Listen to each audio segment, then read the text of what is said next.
you just got to be the best version of you. Stop looking at your competition. Like the reality is like at some point, like if you're looking at somebody else, you're going to trip. And we've got some sponsors though that make this podcast possible. We'll kick it off with Multicraft. You have all heard of Multicraft_Daddy and his terribly amazing Instagram videos. If you need ink supplies or a daddy, Multicraft screen printing and digital supplies for over 50 years has been providing you with top brands at competitive prices. You can mention the Printavo pod, receive 10% off your first order, and Dave gives away a free case of PMI tape for every episode. All you have to do is DM him, and he'll pick a new winner every week. We love Dave. He listens to our episodes. He actually listened to our last episode and installed some AI tooling that we had talked about. So Dave, thank you. We love you. That's so cool. All right, guys, if you want $250, Easy Way is doing a giveaway every single month off this podcast, which is so cool. Go to easyway.com/giveaway and put in your info. Then that enters you to get $250 in product credits. They're doing it every single month, though. So that is really, really cool.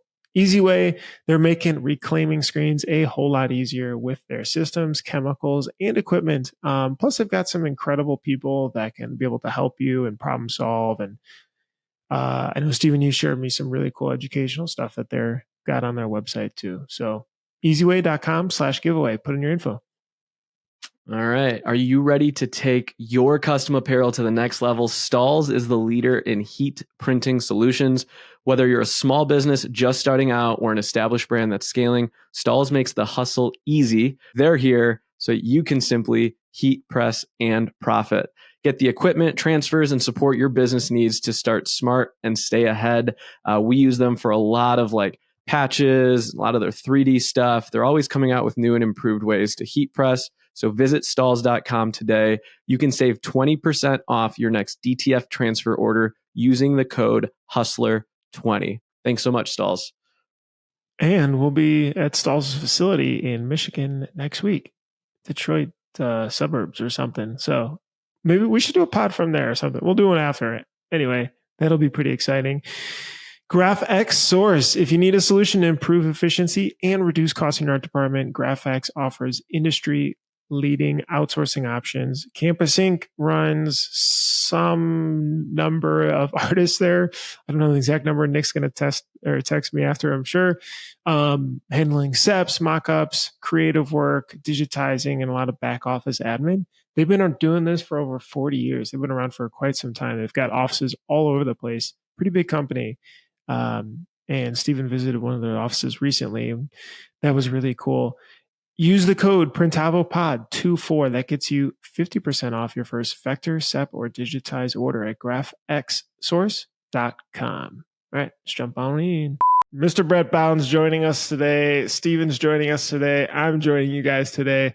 What a fun surprise. Chesterfield, Michigan, the center of where Brett, Steven, and I shared one queen bed. At the Stahls warehouse opening. What a really cool event. Stahls was opening a new fulfillment facility called SF1 that was powered by Fulfill Engine, their print-on-demand software. We got to really see what they're doing behind the scenes, meet a ton of the team. That's the first time I met a ton of the team, including Ted Stahls and Carlene, like everybody that was helping to put this thing on. Also, sing some of Ted Stahls' insanely awesome vintage car plus automated violin collection. Pretty wild. We'll talk about it all, but yeah, it was pretty cool. So we got invited. Stahls a sponsor of the podcast, and they asked us to come to see their new like SF1 facility because they bought Fulfill Engine and they're really moving in the print on demand space and the software space.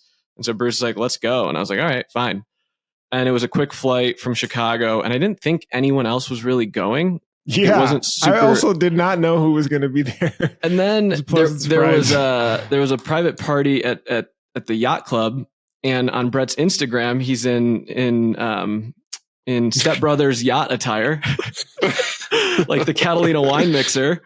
And I was like, Brett's at a yacht. Shit, Brett's here. and I was like, wait, we have a friend. And then the next day we show up and it's Kevin Oakley was there. And all of a sudden it turned into this little reunion. And it was a pretty special, special couple of days. Yeah, it was fantastic. I also didn't know who would be there, and so running into people was pretty exciting. There's also a lot of really great people that I met, like a lot of people that I have never met in the industry were there, so that was really special too. And I think it's kind of a testament to who Stahls is as a company. I 2 years ago, 3 years ago, I didn't understand Stahls as a company. I thought they just made heat presses, and that is just one of very many things that they do. They're a great family-owned, I guess, 93-year-old family-owned company with a beautiful history that I've just been kind of learning more and more about every year. Yeah. And by the way, that really struck me that they're 93 years old. I mean, what company do you know is almost 100 years old that you can have a close relationship with? And also, like, what would you, it made me think about what would you want to spend time on for your life, like to build, right? Because they started in 1930 something. I think it was, his name was AC Stahls was the first person that was making the letters and stuff to be able to put on. That was their whole niche. But like that was during World War II.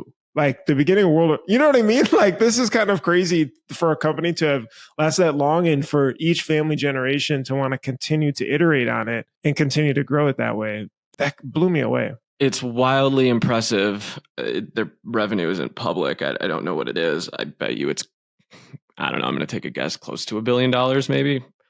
For a company to be privately held for that long in one family's name means like they're doing something really well.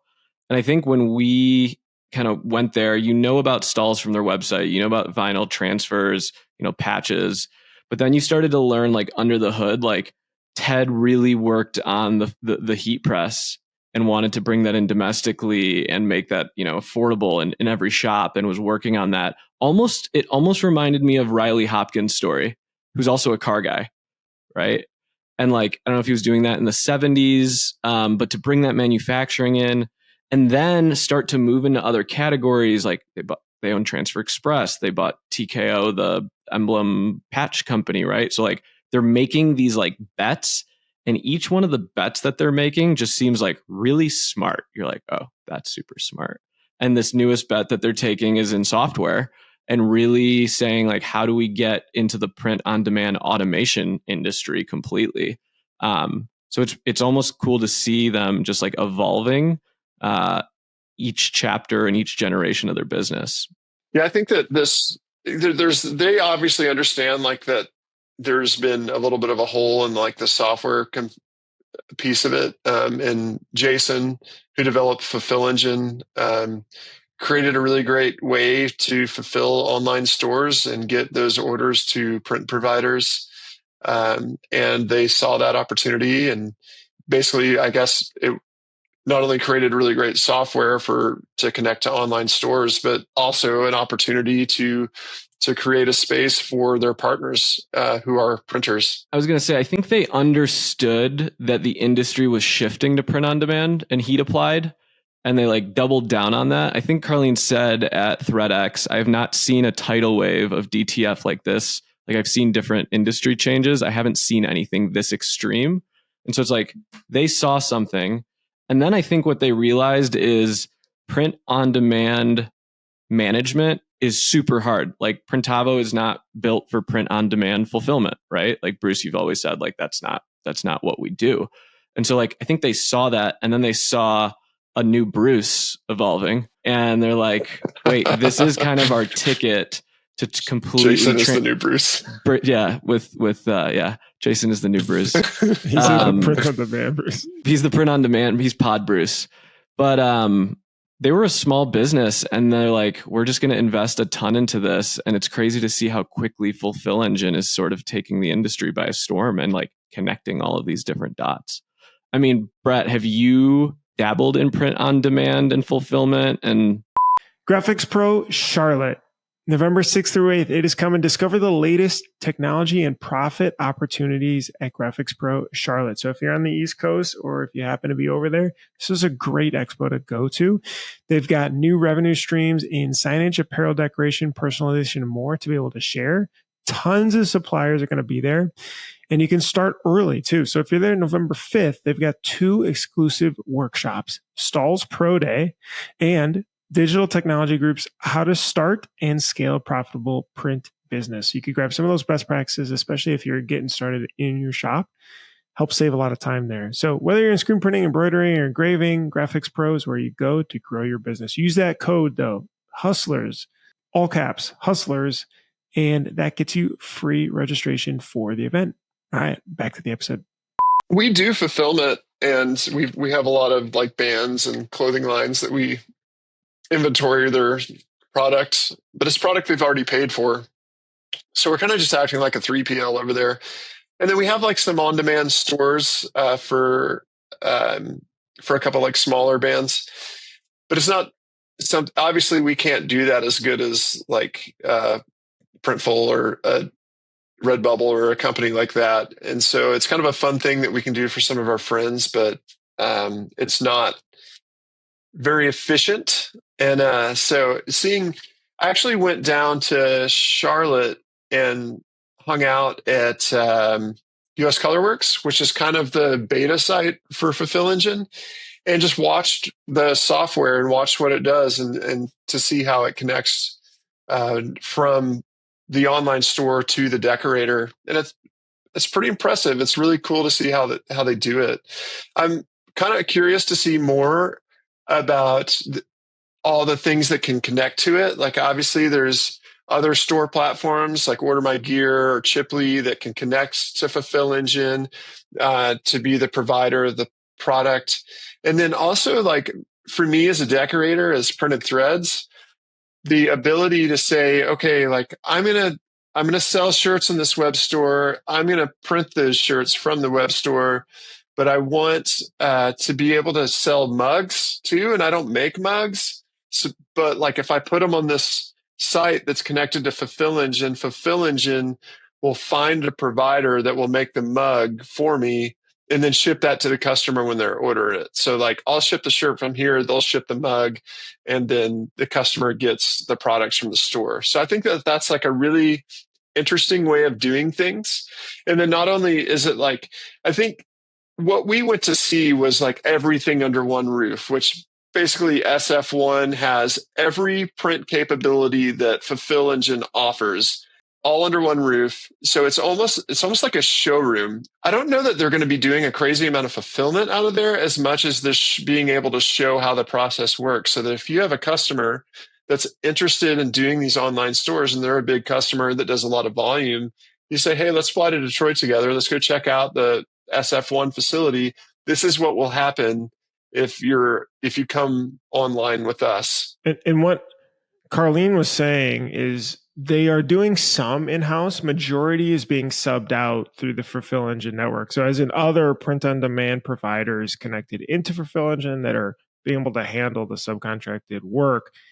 But yes, they have some equipment that they try to do in-house, which seems also like partially some cool R&D stuff, which we'll talk about. And then also, and then others, they've got like a rock, what's it called? Rock Now, which is this huge, oval DTG base unit. They've got DTF, a lot of transfer work, a lot of heat pressing going on, obviously. Direct embroidery, they had some, was it like 30 heads or something like that? Single head Racomas, yeah. And so all of those are being able to handle a small percentage of work that you can get done through Stahls, and then the rest is being subbed out to other decorators that will ship it to you. But yeah, that was what the facility is in a nutshell. But I want to really highlight the cool tech stuff, which was, you guys saw the Liquid 3D thing, right? Like that was pretty insane. So I guess what they bought is a 3D printer. So I looked at the label. The label is like an actual prototyping 3D printer that's used for, all right, we want to test sunglasses, or how would this fit, or what would this product look like? they have been working tirelessly, a couple of years actually to mention, to be able to use this product on apparel. So how would it stick to apparel? So it prints a 3D, emblem, for example, and I've got a picture here. I'll pop up if you're on YouTube. It prints the 3D emblem on a felt that can then be heat applied onto a hat, or I believe it's a tote bag or something right now. So anyway, you get a pretty cool effect. I mean, this one I thought was That look like fabric, and that's actually like hard when you push it and you touch it. And MOQ of 1, right? Which is kind of wild. I think that costs like $8. It's maybe a little bit more expensive than like a normal patch, but it looks super cool. I think the biggest thing is it takes them a really long time to make them. So they got to keep the price high just to cover the cost of the time. Bruce, what else to you? You've been through a lot of shops. What else was really impressive about the facility that surprised you or you were taken back by? Because I didn't know what to expect walking into there. Yeah. I mean, print on demand, every print on demand shop I've been to is very scanning driven. And I thought that was very cool. So, it's all the way down to quantity orders of 1, right? So all the garments come in maybe a cased box. So they're trying to gang stuff together and place it to make it easier. Now, when you scan the PO, for example, all of the labels come out for each individual garment, and it says what it is, and then it gets stuck on the corner. And I've got a photo of that, which, takes some time and kind of crazy too. Now that label is then scanned throughout the facility in the different stations. So what I thought was pretty neat is even like the embroidery side. I think this was fun to show. The embroidery side was like scanned in there, pulls up the design, then you scan it on the machine. It tells you what machine to go to based on the threads that it knows that it has, the colors, because there's only 18 spools that it can hold. And so it has to pull up the closest color, the color that matches it, and loads the design, and you can be able to use it right away. And this is like a little tag. So obviously if you've been to a print on demand facility, you've seen these kinds of things, but I like seeing that kind of stuff. That's kind of cool. It also showed me what I don't want to do. I don't know, Brett, if you had that. What was that? I looked around and I was like, I don't want this. And we do some print on demand in house. We do DTF on demand for 3 different SKUs, and that's all we do. But we sub everything out. And I think this mindset of bring everything in house, do it all yourself, figure out a way to do it. I think the tune has changed a little bit to like, wait, there's a company that I can connect to that'll do mugs. Sweet. There's a company that'll do print on demand embroidery, MOQ of 1. Sweet. Right. And so a lot of it was actually, and they said this, like, this is your home. You can bring clients into here. And Jason and Josh said this, like, the power of the network is only as good as everyone in here. And so it was a very collaborative conversation because I think they have a company that does custom wrapping paper, like just the wildest. And I was like, wrapping paper, whoa. So it actually showed me what I don't want a little bit and how I'd rather just leverage them. I don't know, Brett, if you felt. I think that's kind of they're saying like you can, if you're the jack of all trades, you're the king of none. It's like, what can we be really good at? And when it's a completely different business doing print on demand. Like you have to sort your shirts differently. You have to order differently. Everything changes. And so if you have a partner that you can rely on to just be like, hey, you guys do the onesie Tuesday things, I'll do the 100, 200 things or whatever that is. I think that's really great.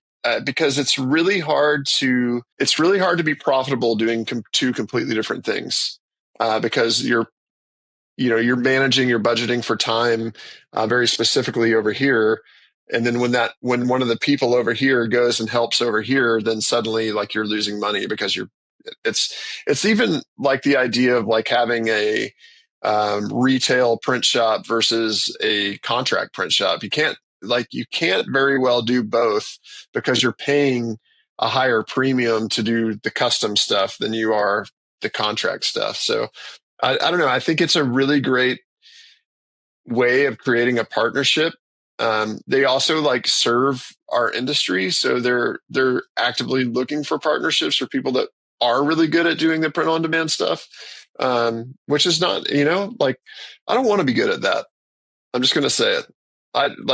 We haven't bought a DTF machine for printed threads because like, I don't want to have to hire a digital print technician. Like, I don't want to do all of those things. And that costs a lot of money to do. So I'm happy to have partners that do things extremely well, and we'll work with the ones that do it the best. Yeah, that is a really good point, actually. To see a company, like it's easy to, oh, let's try this, let's try that. But to see a company who has scaled a new service or an offering and what it entails, you're like, oh, wait, yeah, that's a completely different business. It's like, many shops pivoting or trying warehousing, right? And fulfilling. And it's like, oh, okay, at scale, this is what, like, if we continue down this road, this is what this looks like. And do I now want to be a part of this or not? Yeah. Are we a printing company? Are we a creative agency? Are we a logistics company? Like, what are we? It's like an identity crisis. And I feel like if you were to talk to like Brett or Justin or, Justin at Barrelmaker, Justin Lawrence or Kevin from Stokedon or Dom, they've made all of the mistakes, right? Like, we tried to get into this and we couldn't do it. And so then we had to connect to a different 3PL, or we tried to bring embroidery in house and we couldn't do it. And so you'll actually hear a lot of them through their growth stories of the mistakes of getting into new services. And what I noticed, Brett, like a lot of you guys do, like you guys are all like mature business owners now. You say no to more and you're like super laser focused, because I think it's probably just battle wounds. And so I think like small shops listening to this, if you can leverage another network today, especially in 2025, you reduce so much risk, and the thrill is actually nicer because you make money versus the thrill of trying to fix a DTF machine or something like that. Right. And so I just, I think Steven 7 years ago would be like, I can't wait to build this someday. Now it's like, F no. I know. I think that I still get bored and obviously start other projects, but I'm tired. Like, I am tired. And, mid 40s, like, changes you. It's funny, like starting a company in your 20s and just having so much energy and life is different. And now I just like, I want to get to the point where like, I don't want to work 12 hours a day anymore. Like, and sometimes I have a hard time finding motivation to do the things that I'm supposed to be doing every day as it is. So, certainly going in and seeing all these new things and saying like, man, like, is this the focus, or should we be good at that? Or should you keep doing, and, we have to, like, there's also like the innovate or die. Like, I'm not stupid enough to say like, oh, I'm not going to learn AI because I'm a, want to be whatever, challenge the future. So we're always innovating and trying to get better and that type of thing. It's just focusing on like what we can be good at versus like bringing in things that are distractions. A couple of my takeaways, a few extras. Stahls has invested a lot into this. I was just looking around, thinking the square footage, the equipment. I mean, that Rock Now DTG unit doesn't look cheap, and I mean, it looks fancy, but yeah, there's a lot of stuff going on there. People are very busy working on it all. Huge amount of team. The building is brand new. So I was like, wow, okay. So Stahls definitely views this as a long-term direction. That's interesting to note. I do think, like, what a great sales tool as well. Inviting people in person to come hang out for a day and a half, to see something, a service offering, a software solution, whatever that you're trying to sell, and build that rapport with people. That's such an incredible way to be able to think about sales and marketing. The other thing that hit me was order standardization. I think is going to be important longer term. And I know there's companies like Orderdesk and some others, but like, how do you one-click plug and play systems together so that orders flow across systems, right? So it's like, okay, Printavo's, plays well in the wholesale bulk side. Fulfill Engine's great on the print on demand side. You've got all these, you got Inksoft and Norma Gear and Shopify and all these store solutions, creating order flow, different ways of fulfilling and shipping and all this stuff. It's like eventually it seems like there's got to be like something in the center which is like it synthesizes all the order data so it can be easily sent between all these different systems. People have tried to do either through Excel or in importing and exporting or through Zapier, but it's always a little bit janky. And so anyway, that was the last piece. And then, well, the final one was the 100-year thing again. I was just like, wow, to be able to work on something for 100 years and then be able to build a card collection off of it, pretty cool. I can't remember if it was you talking to Carlene or who it was, but she said they have something like a dozen engineers, like software engineers working for them. And so they're obviously like working really hard to make their software better every day. Being able to have a facility like that to understand how everything is working and to be able to test things and make things better, I think is that it's a huge investment into making their software better. Yeah. And I think like if you follow them on LinkedIn, they just did something in an MLB stadium where they did like print on demand jerseys for the MLB. Stahls is the one that does the NFL draft. And if you ever see, there's like a video where they actually have to like create transfers for every player for every team that they possibly could be on. And they have to make the jersey within like minutes or something. But I think Stahls has sort of taken this position of like opening up their doors and finding ways to collaborate. And so like we might not buy DTF from them, but we're going to buy, patches. We might use Fulfill Engine for this. And I think that's something that Jason has done and Josh has done a really good job of saying like, this is collaborative. We're all going to figure out there's enough for this to go around.